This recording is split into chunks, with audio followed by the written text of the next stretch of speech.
নমস্কাৰ বন্ধুসকল, মই শুভঙ্কৰ। আপোনালোকে চাই আছে আছামিজ হেল্পাৰ ইউটিউব চেনেল। আজি মই আপোনালোকৰ লগত আলোচনা কৰিম IPLৰ বিষয়ে, ইণ্ডিয়ান প্ৰিমিয়াৰ লীগৰ বিষয়ে। ইণ্ডিয়ান প্ৰিমিয়াৰ লীগ হৈছে এতিয়া যে কথাটো হৈছে এই যে ইমান এখন দামী লীগ পাতিবলৈ, ইমান যে দামী দামী খেলুৱৈবোৰ কিনিবলৈ ইমান বিলাক টকা ভাৰতীয় ক্ৰিকেটবোৰে ক'ৰ পৰা টকা লাভ কৰে, বা টিম বিলাকৰ লাভ হয় নে লোকচান হয়, ক'ৰ পৰা টকাটো আহে, কেনেকৈ কোনে কিমান পায়, বা IPL জিকিলে কিমান টকা পায়, এইবিলাক বিষয়ে আজি মই আপোনালোকৰ লগত আলোচনা কৰিম। প্ৰথম হৈছে এই IPL খেলখনৰ ইণ্ডিয়ান প্ৰিমিয়াৰ লীগৰ মেইন কেন্দ্ৰবিন্দু হৈছে BCCI অন্তৰ্গত গোটেই IPL প্ৰক্ৰিয়াটো IPL খেলসমূহ চলি থাকে। আৰু আইন আৰু ৰুল ৰেগুলেশ্যন এই BCCI তৈয়াৰ কৰিছে। এতিয়া কথাটো হ'ল BCCI ইমান বিলাক টকা, ইমান এখন দামী লীগ পাতিবলৈ, দামী ক্ৰিকেট লীগ পাতিবলৈ ক'ৰ পৰা লাভ কৰে? BCCI প্ৰথমে টকা লাভ কৰে মেডিয়া ৰাইটছৰ পৰা। এতিয়া মেডিয়া ৰাইটছৰ কাম কি হ'ল? এই মেডিয়া ৰাইটছ বা ব্ৰডকাষ্টিং ৰাইট, তেওঁলোকে মেডিয়া ৰাইটছে হৈছে খেলুৱৈবিলাকৰ অন্তৰংগ লাভ কৰিব। তাতকে ডাঙৰ কথা হ'ল কি, সমগ্ৰ গোটেই ছিজনটো IPL খেলসমূহ লাইভ টেলিকাষ্ট কৰিবলৈ তেওঁলোকে অধিকাৰ লাভ কৰে। আৰু এইটো অধিকাৰ লাভ কৰি তেওঁলোকে হাজাৰ হাজাৰ কোটি টকা BCCI দিব লগা হয়। প্ৰথমে এনেকৈ BCCI টকা লাভ কৰে। আপোনালোকক মই কৈ দিছো, প্ৰথম 10 বছৰৰ কাৰণে 2008 চনৰ পৰা 2017 চনলৈকে এই অধিকাৰ আছিল ছনী প্ৰাইভেট লিমিটেডৰ ওচৰত। ছনীয়ে 4,200 কোটি টকা দি 10 বছৰৰ কাৰণে BCCIৰ পৰা এই IPLটো লাইভ টেলিকাষ্ট কৰি দেখুৱাবলৈ টকা দি কিনি লৈছিল 4,200 কোটি টকা দি।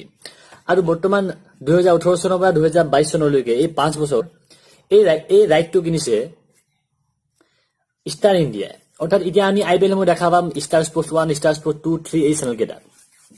গতিকে প্ৰথমে টকা পায় BCCI, টকা পায় হাজাৰ হাজাৰ কোটি টকা লাভ কৰে এই মিডিয়া ৰাইটছৰ পৰা, ব্ৰডকাষ্টিং ৰাইটৰ পৰা।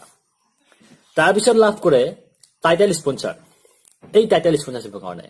এতিয়া আমি প্ৰথমে দেখিছিলো কি 2008 চনত প্ৰথমে যেতিয়া IPL তেতিয়া দেখিছিলো কি এই IPL নামটো আগত DLF লিখা আছিল, DLF IPL। এতিয়া তাৰ কেইবছৰমানৰ পিছত আমি দেখা পালো পেপচি IPL, আৰু বৰ্তমানে নতুন নাম এটা সংযোজন হৈছে, সেইটো হৈছে ভিভো IPL। গতিকে যে সেই IPL নামটো আগত যে আমি DLF, পেপচি, এই ভিভো দেখিছো, গতিকে সেই নামটো লিখিবৰ কাৰণে তেওঁলোকৰ ব্ৰেণ্ড প্ৰমোচনৰ কাৰণে তেওঁলোকে BCCI হাজাৰ হাজাৰ কোটি টকা দি সেই IPL আগত লিখিবলৈকে তেওঁলোকৰ নামটো নিজা নামটো লিখিবলৈকে হাজাৰ হাজাৰ কোটি টকা দিয়ে। অৰ্থাৎ BCCI প্ৰথমে এই টাইটেল স্পন্সাৰশ্বিপৰ পৰা হাজাৰ হাজাৰ কোটি টকা লাভ কৰে। এতিয়া ইমানখিনি টকাৰে BCCI সমগ্ৰ গোটেই IPL ছিজনটো চলাই দিয়ে। তাৰপাছত এতিয়া এই IPL আমি জানো যে এই IPLত 8টা ফ্ৰেঞ্চাইজি টিমক খেলিবলৈ অনুমতি দিয়া হৈছে, যেনেকৈ Chennai super Kings, Mumbai Indians, Rajasthan Royals, Sunrisers Hyderabad, Kings 11 Punjab,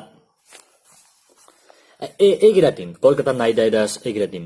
এতিয়া এই টিম বিলাকে BCCIৰ পৰা কেনেকে টকা লাভ কৰে, বা তেওঁলোকে যে ইমান দামী দামী খেলুৱৈবোৰ কিনে, এইবিলাক নিজা পইচা কিনে নেকি? এইবিলাক কথা কম। প্ৰথমে হৈছে আমি ব্ৰডকাষ্টিং মিডিয়া আৰু টাইটেল স্পন্সৰশ্বিপ, এই টকাবোৰ সমগ্ৰ মিলালে এই বৰ্তমান এই 5 বছৰ উঠাই যদি ধৰি লওঁ, এই 5 বছৰত BCCI লাভ কৰিছে 20,000 কোটি টকা।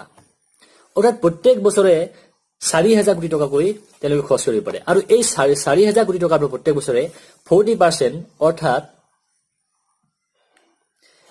এটা ছিজনত 1,600 কোটি টকা 8টা টিমক ভগাই দিয়া হয়। এই 8টা টিমক যদি 16 কোটি টকা ভগাই দিয়া হয়, তেন্তে প্ৰত্যেকটো টিমৰ হাতত পৰিব 200 কোটি টকা। আৰু এই 200 কোটি টকাৰ পৰা 80 কোটি তেওঁলোকে কিনিব লাগিব।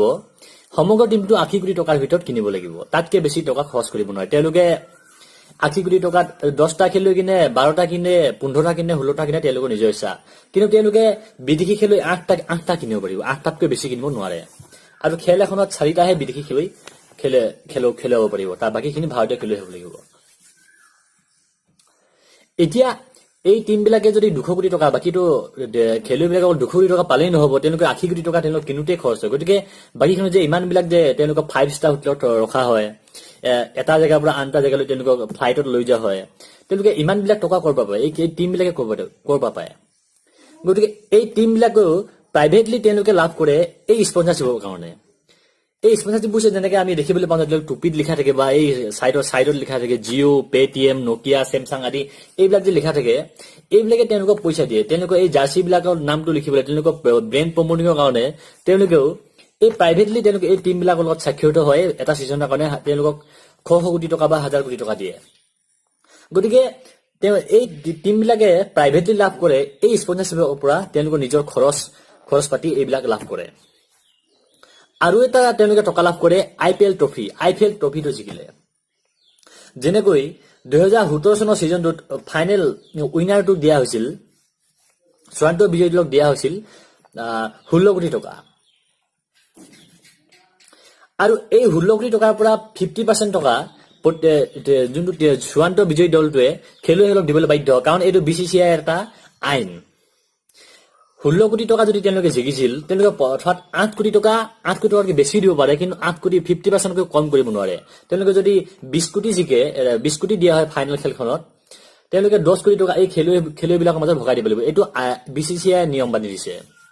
গতিকে যোৱাবেলি এই 16 কোটি টকাৰ ভিতৰত 8 কোটি টকা বিজয়ী দলটোৱে খেলুৱৈবিলাকৰ মাজত ভগাই দিব লগা হৈছিল। আৰু উপায় তেওঁলোকে টকা লাভ কৰে। এই যে ফ্ৰাঞ্চাইজি টিম বিলাকে ধৰি লওক খেল এখন কলকাতা নাইট ৰাইডাৰ্ছ তেওঁলোকে ইডেন গাৰ্ডেনত খেলটো পুতৰ হ'ল। তেওঁলোকে ইডেন গাৰ্ডেনত হাজাৰ খেলুৱৈ সমৰ্থকে চাবলৈ যায়। আৰু এই টিকেটবিলাকৰ দাম প্ৰায় 500-1000 টকা এনেকুৱা গৈ।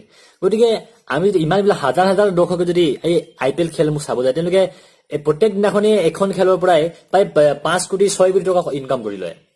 আৰু তাত থকা কিবা কিবি বস্তু বেচা এইবিলাকৰ টেণ্ডাৰ হিচাপে এটা ছিজনত টেণ্ডাৰ হিচাপে তেওঁলোকে হাজাৰ কোটি টকা দিয়ে। আৰু লোকেল স্পন্সৰশ্বিপ, যেনেকে আল্ট্ৰাটেক চিমেণ্ট, কিবা কিবি চিমেণ্ট, এইবিলাকে জাৰ্চি বেছি, তেওঁলোকৰ টি-চাৰ্ট বেছি, এনেকৈ টকা লাভ কৰে।